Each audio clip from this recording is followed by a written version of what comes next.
Hello বন্ধুরা, সবাই কেমন আছেন? এই সময়ে ঠান্ডা, সর্দি, জ্বর এগুলো সবার লেগেই আছে।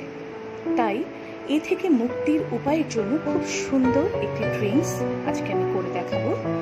অনেকেই এটি জানেন না, যারা জানেন না স্পেশালি তাদের জন্য। তো চলুন দেখে আসি কিভাবে এই ড্রিঙ্কসটি খুব ইজি তৈরি করা যায়। প্রথমেই আপনারা দেখতে পাচ্ছেন আমি ফোটানো জল নিয়েছি। এতটুকু পরিমাণ নেবেন পানিটুকু যেন সেটা সেদ্ধ হয়ে হাফ পরিমাণে চলে আসে, এবং আপনার যতটুকু আপনি বানাতে চান ড্রিঙ্কসটুকু ততটুকুই নেবেন। প্রথমেই আমি দিয়ে নিচ্ছি আদা। একটা মাঝারি সাইজের আদাকে আমি ছোট ছোট টুকরো করে কেটে নিয়েছি, সেটা দিয়ে দিয়েছি পানিতে।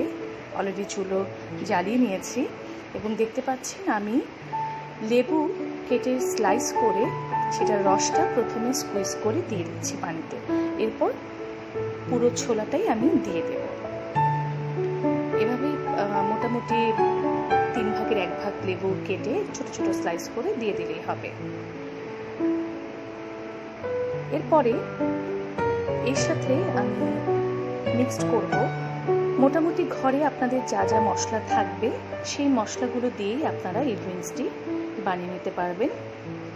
আমার হাতের সামনে যা যা ছিল সেগুলো দিয়ে আমি বানিয়ে নিয়েছি। তেজপাতা সবার ঘরেই থাকে রান্নার জন্য, 2টো তেজপাতা দিয়ে নেবেন, কয়েকটি লং দিয়ে নেবেন। লং আমাদের কাশির জন্য, সর্দির জন্য খুবই ইম্পর্টেন্ট। এলাচি দিয়ে নেবেন 3-4টি। এটা ডিপেন্ড করবে আপনি কতটুকু বানাবেন, এই ড্রিঙ্কসটি কতজনের জন্য বানাবেন সেটার উপরে। আমি এখানে 2 কাপ মিন্স 2 মগ, অ্যাকচুয়ালি কফির মগে 2 মগ বানাবো। সামান্য দারচিনি দিয়ে নিয়েছি। এরপরে কিছু কালো গোলমরিচ আমাদের হেলথের জন্য খুবই ভালো। কালো গোলমরিচ দিয়ে নিয়েছি। পানিটা অলরেডি ফুটতে শুরু করেছে, আপনারা দেখছেন।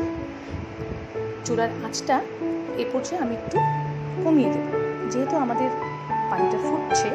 সো আমরা এখন পানিটা হালকা আঁচে সেদ্ধ করাটাই ভালো।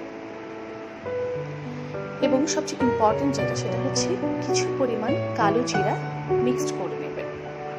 অনেকের হয়তো বাসায় কালো জিরা থাকে না, তবে থাকলে খুবই ভালো, কারণ এটি মহা ওষুধ হিসেবে কাজ করে। সো এবারে আমি হালকা আঁচে এই উপাদানগুলোকে, এই মশলাগুলোকে জালের জন্য রেখে দিয়েছিলাম প্রায় 7 থেকে 10 মিনিট। এখন দেখতে পাচ্ছেন আপনারা, আমি ঢাকনা তুলে দেখাচ্ছি আপনাদেরকে যে পানি কতটুকু কমে এসছে। এ পর্যায়ে আমি 1 চামচের মতো চা পাতি দিয়ে দিয়েছি। এই চা পাতিটা আপনি বেশিক্ষণ ফোটাবেন না, জাস্ট আমরা রং চা যেভাবে খাই, লেমন টি, আপনার রং চা যেটাই বলুন না কেন, জাস্ট 1-2টো বলক আসলে আমাদের এই ড্রিঙ্কসটি রেডি হয়ে যাবে। মোটামুটি 8-10 মিনিটে এই ড্রিঙ্কসটি ফুল রেডি হয়ে যায়। তবে একটু হালকা আঁচে সময় নিয়ে এটাকে বানাবেন। এটি পারফেক্টলি মশলাগুলো সব নির্যাসগুলো বের করবে পানিতে, এবং এটি হেলথের জন্য খুব উপকারী একটি ড্রিঙ্কস। আমি একটি মগে ছাঁকনি নিয়ে নিয়েছি, স্ট্রেনার দিয়ে ছেঁকে আমি ড্রিঙ্কসটি নিয়ে নেব। আপনারা চাইলে এটাতে মধু মিক্সড করে খেতে পারেন, যাদের বাসায় মধু নেই তারা সুগার মিক্স করেও খেতে পারেন। এবং লাস্টলি এটা ছাঁকা যখন পেয়ে যাবে, মগে একটু লেবু চিপে নেবেন। ভিটামিন সি আমাদের সর্দি, কাশি, জ্বরের জন্য খুবই ইম্পর্টেন্ট, আপনারা সবাই জানেন এটি। সো দেখতে পাচ্ছেন আমিও লেবু চিপে নিয়েছি, স্কুইজ করে নিয়েছি। আপনাদের বাসায় যদি তুলসী পাতা থাকে, ভেরি গুড, তুলসী পাতা আপনারা মিশ্রণের সাথে দিয়ে নেবেন চুলায় যখন জাল করবেন।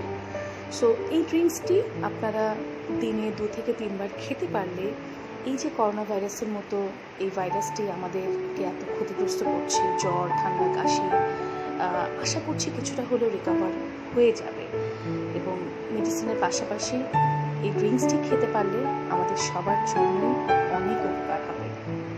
ধন্যবাদ, ভালো থাকবেন সবাই, সুস্থ থাকবেন সবাই।